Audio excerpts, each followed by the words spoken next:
Hallelujah. आइए परमेश्वर के लोगों, भजन संहिता 18 अध्याय निकालेंगे आज की शाम के समय में। और आज का ये बहुत ही खुश नसीब दिन है इस परिवार के लिए, खास तौर से हमारी आंटी के लिए, लॉरेंस आंटी के लिए, जिनको खुदा ने आज 72 साल का कंप्लीट किया।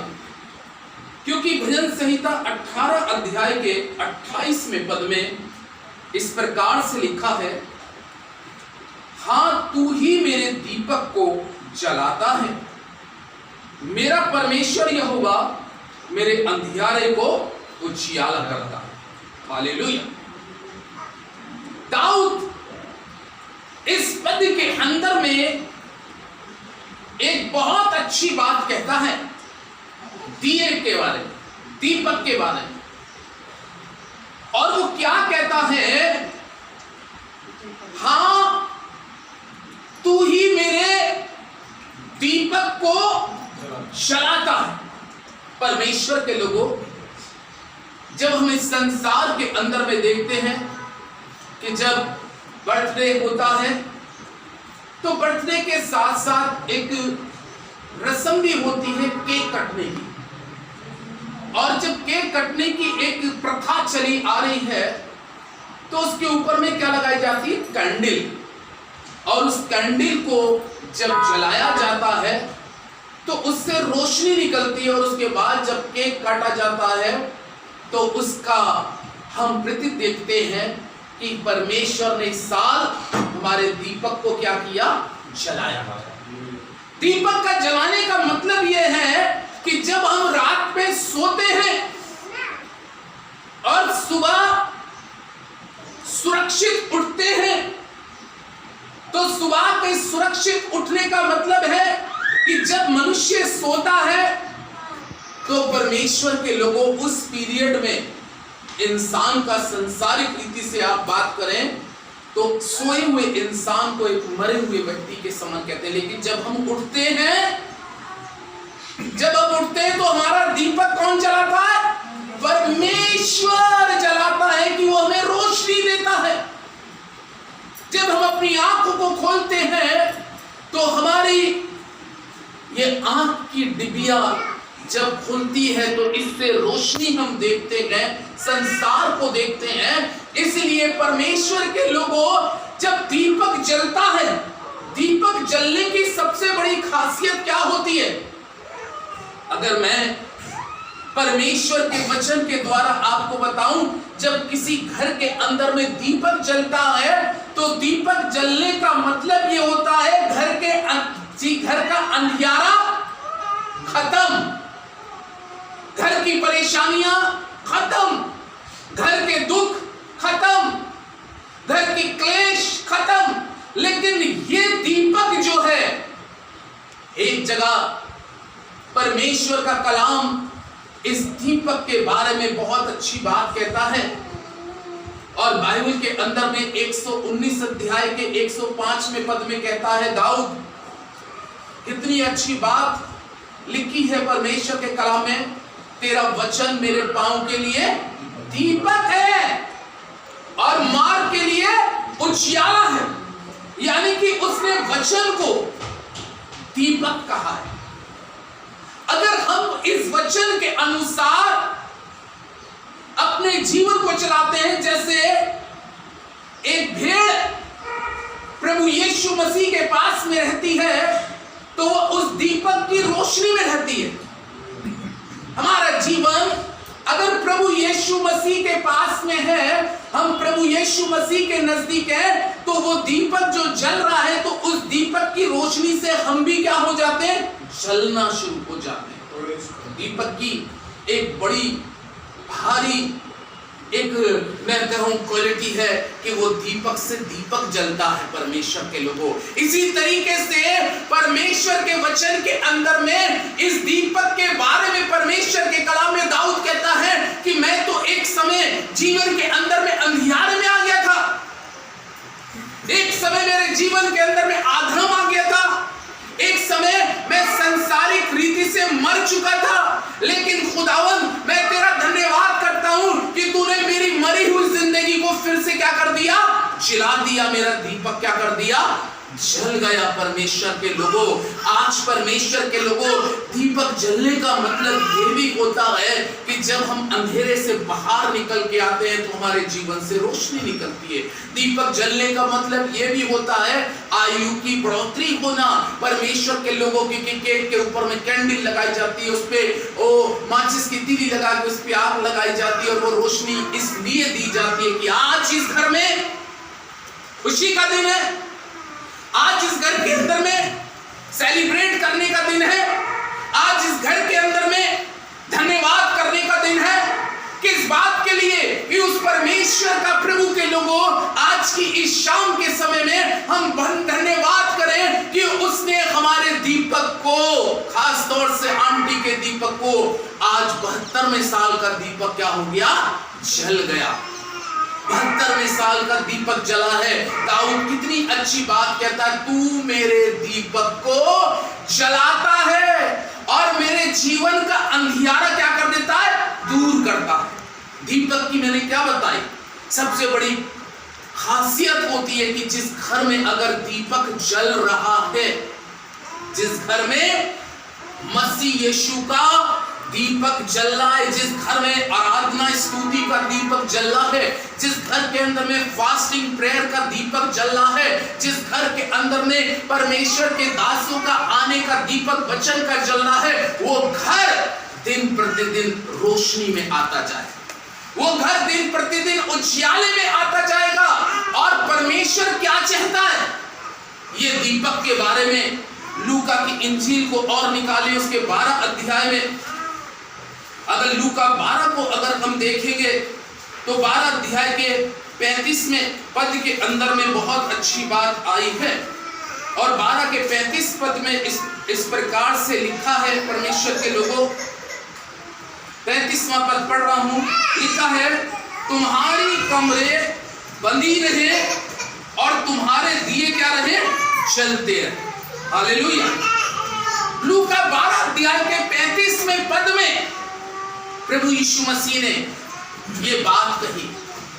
ये किसी प्रचारक की बात नहीं है, ये किसी शिष्य की बात नहीं है, ये किसी भविष्यवक्ता की बात नहीं है, क्योंकि ये बात जो प्रभु यीशु मसीह ने कही है, हमारे पास में रेड लेटर बाइबल है और इस रेड लेटर बाइबल के अंदर में ये बात प्रभु यीशु मसीह ने कितनी अच्छी तरीके से कही कि तुम्हारी कमरे क्या रहे, बंदी रहे और तुम्हारे दिए क्या रहे, जलते रहे। ये परमेश्वर चाहता है आज की शाम को हमारे जीवन से रोशनी निकले। बाइबल में लिखा है मत्ती में, तुम जगत की क्या हो, ज्योति हो, और जो नगर पहाड़ पे बसा है वो छिप नहीं सकता। और लोग दिया जलाकर, कलाम में लिखा है, खाट के नीचे नहीं परंतु दीवट पे रखते हैं। क्यों उस दिए को दीवार पे रखा जाता है, क्यों खाट के नीचे नहीं रखता? क्योंकि खाट के नीचे रखने से दीपक की रोशनी बेकार हो जाती है। खाट के नीचे का रखने का मतलब है हमारे पास जिंदगी तो है, लेकिन हम उस दिए का इस्तेमाल एक भरपूर तरीके से नहीं कर पा रहे। इसलिए लोग दिया जलाकर, कलाम में लिखा है, पैमाने के नीचे, खाट के नीचे नहीं रखते, किंतु वो दीवार पे रखते हैं, जिससे सबों को क्या मिले, प्रकाश मिले, सबों को रोशनी मिले। और प्रभु यीशु मसीह यहां पर जब लूका 12:35 में हम पढ़ रहे हैं तो लूका 12:35 में एक बहुत अच्छी शानदार तरीके से बात कही कि तुम्हारी कमरे क्या रहे, बंदी रहे। तुम्हारी कमरे क्या रहे, बंदी रहे। यानी कि कमरे बंदे रहने का मतलब है मजबूताई की बात कर रहा है परमेश्वर का वचन। कई बार जीवन के अंदर में स्थितियां, परिस्थितियां साल के अंदर में बिगड़ती हैं। एक साल के अंदर में जब हम अपने जन्मदिन के दिन में आते हैं तो एक साल 365 दिन को गुजार के जब हम आते हैं तो प्रभु के लोगों, कभी कभी एक साल के अंदर में कुछ शारीरिक बीमारियां आती हैं, कुछ समस्या आती है, कुछ गरीबी भी आती है, कुछ असफलता भी आती है। लेकिन उन सारी चीजों के बावजूद भी प्रभु यीशु क्या कह रहे, तुम्हारी कमरे क्या रहे, बंदी रहे। कमरे बंदे रहे। और तुम्हारे दिए क्या रहे? जलते रहे। हालेलुया। तुम्हारे दिए जलते रहे। ये परमेश्वर की ओर से ये आशीर्वाद है कि इसी रीति से जैसे आज इस घर के अंदर में ये जन्मदिन 72वां बनाया जा रहा है, वो दिया आगे भी जलता ही रहे। तुम्हारी कमरे बंदी रहे, तुम्हारे दिए जलते रहे। तुम्हारे दिए के जलने से बहुतों को रोशनी मिल सके, बहुतों को प्रकाश मिल सके, बहुत से लोग अंधियारे से उजियाले में आ सके और बहुतों के पास ये रोशनी जा सके। प्रभु के लोगों, ये परमेश्वर का पवित्र वचन कह रहा है कि तुम्हारे दिए क्या रहे? जलते रहे। तुम्हारे दिए जलते रहे, चाहे आंधी आए या तूफान आए।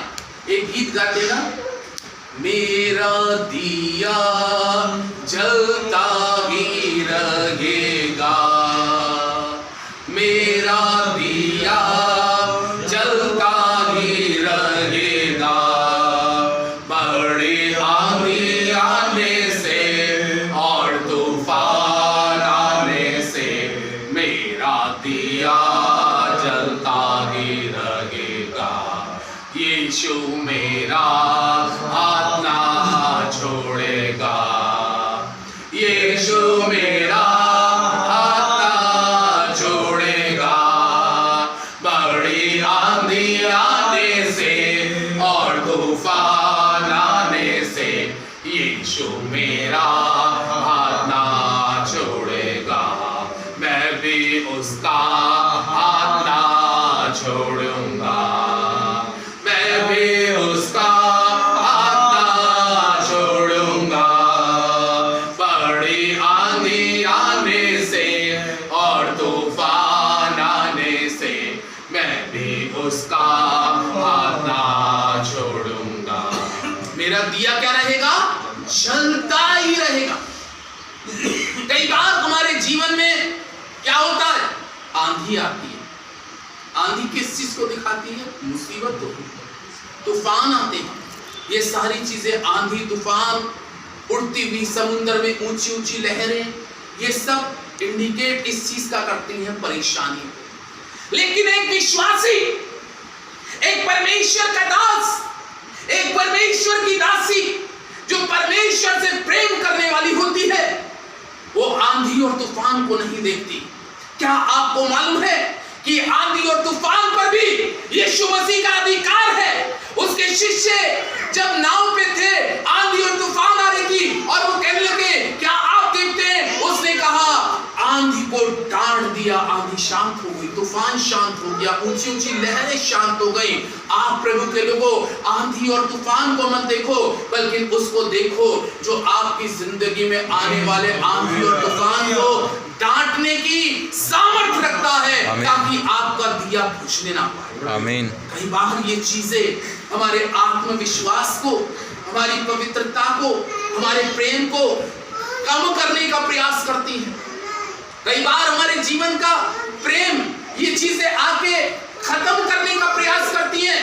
लेकिन परमेश्वर के लोगों, जब ऐसा समय आए, आप कह दीजिएगा प्रभु से, नहीं मेरे प्रभु, मैं जानता हूं ये आंधी आएगी, मैं जानता हूं ये तूफान आएगा, ये परेशानी आएगी, लेकिन मेरा दिया फिर भी जलता ही रहेगा, क्योंकि मेरे दिए का जलाने वाला परमेश्वर है, वो जीवित परमेश्वर है।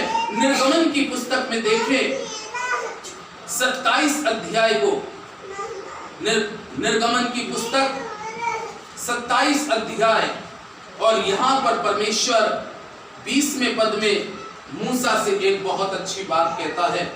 निर्गमन की पुस्तक 27 अध्याय 20 पद के अंदर में लिखा है, फिर तू इस्राएलियों को आज्ञा देना कि मेरे पास दीवट के लिए कूट के निकाला हुआ जैतून का निर्मल तेल ले आना, जिससे नित्य दीपक क्या रहे? जलता रहे। आमीन। कैसा तेल? निर्मल तेल, कूट कर। ये शब्द जब आप पढ़ते हैं, कूट के निकाला गया। अगर हम चाहते हैं कि हमारा जीवन चले, कूटने का क्या मतलब होता है? राई के दाना जो होता है, सरसों का दाना जो होता है, जब तक वो कोलू में नहीं चलेगा, जब तक वो कोलू में नहीं चलेगा तब तक तेल निकल कर नहीं आएगा। कूटने का मतलब क्या होता है? कई बार जीवन के अंदर में दुख, पीड़ाएं, समस्याएं, सताव, गरीबी, असफलताएं, ये हमें क्या करती हैं? कूटती हैं। लेकिन जब ये चीजें कूट रही हो, जब ये परेशानियां कूट रही हो, जब दुख कूट रहे हो, जब कोई कुछ दिखाई न दे रहा हो, आप अगर एक प्रभु के अच्छे विषय में, प्रभु के एक अच्छे दास हैं या एक प्रभु की अच्छी दासी हैं, जब ये चीजें कूट रही हो तो यकीन जान लेना, क्योंकि कूट के निकाला हुआ क्या निकलेगा? फिर तेल निकलेगा, और वो तेल जब निकल के आएगा तो तुम्हारा दिया खुदावन यीशु मसीह के आगे क्या रहेगा? जलता रहेगा। कूटने का मतलब है संसार की परेशानियां, हालात, सिचुएशन। कई बार जीवन के अंदर में ऐसी चीजें हमारे जीवन में आकर हमें कूटती हैं, लेकिन उन लोगों को, जिन लोगों को वचन का अनुभव नहीं है, जिनको वचन की ज्ञान नहीं है, वो उन परिस्थितियों में टूट जाते हैं। वो टूटने का समय नहीं है। जब आप टूट रहे हो तो आप समझ लीजिएगा उसके बाद कैसा तेल निकल के आएगा? निर्मल तेल। और उसके द्वारा दीपक नित्य क्या रहेगा? जलता रहेगा। वो नित्य दीपक जलता रहेगा। कितनी अच्छी बात! मूसा कह रहा है, फिर तू इस्राएलियों को आज्ञा देना कि मेरे पास दीवट के लिए कूट के निकाला हुआ जैतून का निर्मल तेल ले आना, जिससे नित्य दीपक जलता, दीपक नित्य जलता। यानी कि प्रभु हमारे दीपक को चाहता है जलना। परिस्थितियां कभी कभी इंसान के दीपक को बुझा देती है और इंसान बुझ जाता है, और जब बुझ जाता है तो बुझी बुझी सी बातें इसलिए करने लगता है कि उसके जीवन का आत्मविश्वास, जब टूटने का समय आया, अगर हम यीशु मसीह के बारे में लिखा है, बाइबल में लिखा है यशायाह 53 में, वो हमारे लिए मारा गया और हमारे लिए क्या किया गया? कूटा गया। क्या किया गया? कूटा गया। और जब वो कूटा जा रहा था तो उसके शरीर से क्या निकल रहा था? ब्लड निकल रहा था, कूट के निकाला गया था। जब यीशु मसीह के बारे में यशायाह कहता है वो हमारे लिए कूटा गया, लेकिन जो कूट के उसके अंदर से खून निकला है, उस खून के द्वारा आज हमारा दीपक जलता है कि हम अंधेरे से बाहर निकल के आते हैं। तो मैं आपको बताऊं, कई बार जीवन के अंदर में ऐसी कुटने वाली स्थिति भी आती है प्रभु के लोगों के साथ, परमेश्वर के दासों के साथ। का आपको कुटने वाली स्थिति में डाला जाता है, लेकिन प्रभु के लोगों यीशु मसीह को भी उसी प्रकार से कूटा गया। लेकिन कलाम में लिखा जो कूटा गया, उसके शरीर से जो खून निकल के बाहर आता, उसके द्वारा जो अंधेरे में थे, उस खून के लग जाने से उनका अंधेरा दूर हो गया और उनका दीपक क्या हो गया? जल गया। उनका दीपक जल गया। यहां पर परमेश्वर मूसा को आज्ञा दे रहा है कि इस्राएलियों को आज्ञा दे कि वो कूट कर निकाला हुआ निर्मल तेल मेरे पास लेके आए और वेदी के सामने चढ़ाए। वेदी के सामने चढ़ाने का मतलब है, जब आप परमेश्वर के घर में जाते हैं या प्रेयर मीटिंग में होते हैं, तो उस समय आप अपने दीपक को उसके आगे जलाते हुए नजर आते हैं। ये कब हमारा दीपक जलता है? जब कई बार परिस्थितियां कूट देती हैं, परेशानियां कूट देती हैं, ये बहुत सी चीजें कूटती हैं। इसलिए परमेश्वर के वचन में एक जगह हम और देखेंगे और वचन को पूरा करेंगे।